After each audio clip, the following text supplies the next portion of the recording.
네, 사법부에 대한 국회의 견제 수단으로 또 다른 것이 존재합니다. 바로 법관에 대한 탄핵이죠. 네. 헌법 제65조에 의해서 국회는 고위공직자가 직무 집행에 있어서 헌법이나 법률을 위배했을 경우 제적의원 3분의 1 이상의 발의와 제적의원 과반수의 찬성으로 탄핵소추를 의결할 수 있습니다.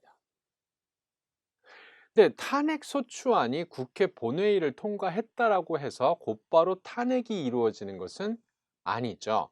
그러니까 탄핵 소추가 되는 경우 그 탄핵을 받은 해당 공직자는 권한 행사가 중지가 됩니다. 네, 그냥 거기에 멈추는 거예요.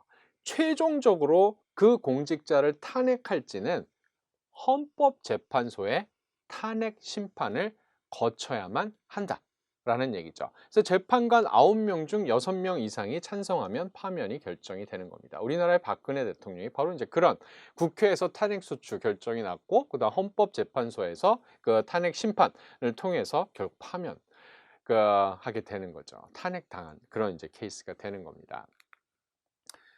자, 그러면 이 헌법, 그러니까 우리나라의 탄핵, 그러니까 고위공직자들에 대한 탄핵 과정은 아무튼 국회에서 하는 탄핵 소추 과정과 헌법재판소에서 하는 탄핵 심판 과정으로 구분이 된다라고 얘기를 할 수 있는데, 헌법재판관을 비롯한 법관들 역시 헌법이나 법률을 위배했을 경우 국회에서 탄핵 소추의 대상이 될 수 있어요. 당연하겠죠. 그러니까 이게 국회가 사법부를 견제할 수 있는 굉장히 중요한 수단이 되는 겁니다. 근데 문제가 하나 있어요, 여기서. 문제가 하나 있다라는 겁니다. 법관에 대한 탄핵 소추 의결은 국회가 할 수는 있는데 이 탄핵 심판 과정이라는 게 있잖아요. 두 가지 단계로 절차로 이루어지는데 이 탄핵 심판이라고 하는 것은 헌법재판소에서 하는 거로 되어 있다라는 겁니다. 법관에 대한 탄핵 심판 역시 헌법재판소에서 진행이 된다라는 거죠. 그래서 이 사법부에 대한 탄핵 심판을 사법부 스스로 실시를 해야 되는 상황이다라는 겁니다. 이거 과연 잘 될까요? 예? 그러니까 국회에 의한 탄핵 소추 의결이 가지는 효과를 어떻게 보면 저하시킬 가능성이 존재한다라는 그러한 얘기입니다. 근데 다른 나라 같은 경우 뭐 그렇게, 그러니까 우리나라는 아무튼 탄핵 소추는 국회에서, 그다음 탄핵 심판은 헌법재판소에서, 그러니까 뭐 법관이든 대통령이든 국무총리든 하여튼 모든 절차, 모든 고위공직자들은 이제 그런 절차를 거치게 돼 있는데 다른 나라들은 조금 달라요. 예를 들어 미국 같은 경우 법관을 비롯한 고위공직자에 대한 탄핵은 연방 하원에서 탄핵 소추를 합니다. 그리고 연방 상원에서 탄핵 심판을 하게 돼요. 의회 안에서 이제 하게 된다라는 그러한 얘기죠. 그래서 지금까지 미국에서는 15명의 연방 법관이 탄핵 소추의 대상이 됐어요. 그러니까 하원에서 이제 탄핵 소추를 하게 된다라는 거죠. 이 중 8명이 상원에서 탄핵 결정을 받아서 결국 파면됐습니다. 네, 파면됐다라는 거고, 일본 같은 경우는 여기도 이제 양원제죠. 중의원과 참의원이 있습니다. 그래서 일본은 이 중의원과 참의원, 이 참의원이 같은 수의 제 의원으로 구성하는 재판관 소추위원회가 만들어져요. 그래서 그 법관들에 대한 탄핵 소추를 이 위원회에서 결정을 합니다. 그럼 탄핵 심판은 어디서 하느냐? 아, 마찬가지로 중의원과 참의원이 같은 수의 이제 위원으로 구성된 탄핵재판소, 탄핵재판소에서 그 소추된 법관에 대한 탄핵 심판을 실시를 하게 된다라는 겁니다. 여기서 일본 경우 되게 좀 흥미로운 것은 무엇이냐면 일반 국민도 소추위원회에 법관의 탄핵을 청구할 수 있다는 거죠. 네.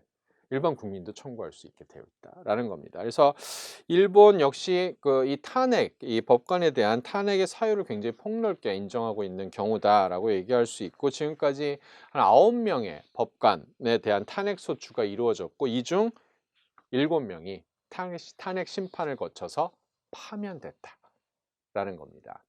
그래서 미국이나 일본 같은 이게 이제 법관에 대한 탄핵을 이제 가지고만 얘기를 한다라면, 미국이나 일본 같은 케이스들은 비교적 독립적으로, 그러니까 이 법원과는 상관없이, 그러니까 국회가 일단 중심이 돼서, 의회가 중심이 돼서 하는 거기 때문에 이 법관에 대한 탄핵 심판이 이제 제3자, 법원하고는 상관없는 쪽에서 이제 진행이 된다라는 얘기죠. 근데 이제 우리나라 같은 경우는 탄핵 소추는 국회가 하지만 그것에 대한 심판을 헌법재판소가 한다라는 겁니다. 사법부가 스스로에 대한 탄핵 여부를 결정하는 상황이 된다라는 거죠. 이게 얼마나 효과적이냐라는 겁니다. 근데 실제로 우리나라에서 이 법관에 대한 탄핵이 실제로 이루어진 경우는 한 번도 없어요. 예. 시도가 된 적이 있습니다. 총 3번에 걸쳐서 시도가 된 적이 있어요. 그중에 한 번은, 가장 최근 거는 국회에서 탄핵 소추까지는 됐었습니다. 예. 그 사례들을 하나 본다라면, 첫 번째는 1985년 얘기예요. 제12대 국회에서 유태웅 대법원장에 대한 탄핵 소추안이 야당에 의해서 발의는 됐어요. 발의는 됐지만 본회의에서 부결이 됐습니다. 예. 그래서 탄핵 소추를 이제 하지 못했던 거고, 그다음 2009년 제18대 국회에서 촛불 집회 관련 재판에 개입했다. 그러니까 그 재판이라고 하는 것들은 공정하게 진행이 돼야 되는 거 아닙니까? 근데 거기에 개입을 해서 "요 판결을 요렇게 내려."라고 인제 막 영향을 미치려고 했었던 거죠. 그래서 인제 그런 의혹을 이제 신영철 대법관이 받았습니다. 그래서 탄핵 소추 탄핵 소추안이 발의는 돼요. 발의는 됐지만 결국 본회의에서 표결이 이루어지지 않아서 그냥 사라지게 됐습니다. 네. 근데 요 세 번째 사례, 이건 이제 2021년 2월에 탄핵 소추안이 통과가 됩니다. 임성근 전 서울중앙지법 형사수석 부장판사였어요. 이 사람에 대한 탄핵 소추안이 국회를 통과하게 돼요. 예.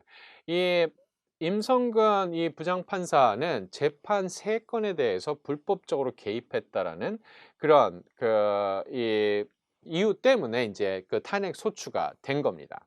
예. 국회에서 이제 탄핵 소추가 됐는데, 문제는 뭐냐 하면, 이 임성근 부장판사가 2021년 2월에, 그러니까 국회 탄핵 소추안이 딱 가결이 됐는데 바로 그때 마침 임기가 끝나는 시점이었어요. 예. 그래서 그냥 임기를 마치고 은퇴를 해 버렸습니다. 예. 은퇴를 해 버렸어요. 근데 아무튼 이 임성근 부장판사의 임기가 요렇게 된다라는 것을 알고 있었음에도 불구하고 아무튼 국회는 탄핵 소추안을 가결을 했었던 거죠. 가결을 했는데, 이제 일단 탄핵 소추안이 가결이 됐기 때문에 헌법재판소에서 탄핵 심판을 해야 되는 거 아닙니까? 그죠? 탄핵 인제 이 심판을 해야 되는 상황이 됐어요. 그래서 2021년 10월에 헌법재판소는 헌정사상 처음으로 법관에 대한 탄핵 심판 신고를 내리게 됩니다. 되게 역사적인, 예, 역사적인 그런 어떤 이 상황이었다라는 건데, 그 결과는 뭐냐? 헌법재판소의 결정은 뭐였느냐? 각하였습니다. 각하. 각하라고 하는 것은 피청구인의 행위가 헌법과 법률에 위배되는지 그 자체를 판단하지 않고 심판을 끝낸다라는 거예요.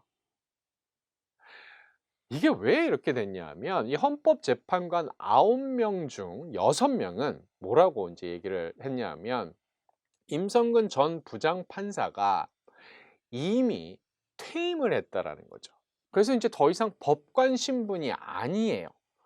법관 신분이 아닌 사람을 어떻게 파면하겠느냐라는 겁니다. 그러니까 파면할 수가 없는 거예요. 이미 은퇴한 사람을 어떻게 또 파면을 해. 다시 자리를 줘 가지고, 예? 잠깐 그 자리를 줘 가지고 앉힌 다음에 그때 "파면이야."라고 얘기할 수도 없는 거 아닙니까? 그러니까 파면할 수도 없고 이제 그렇기 때문에 위헌 여부도 판단할 필요가 없다라는 이제 그런 결정을 내렸다라는 겁니다.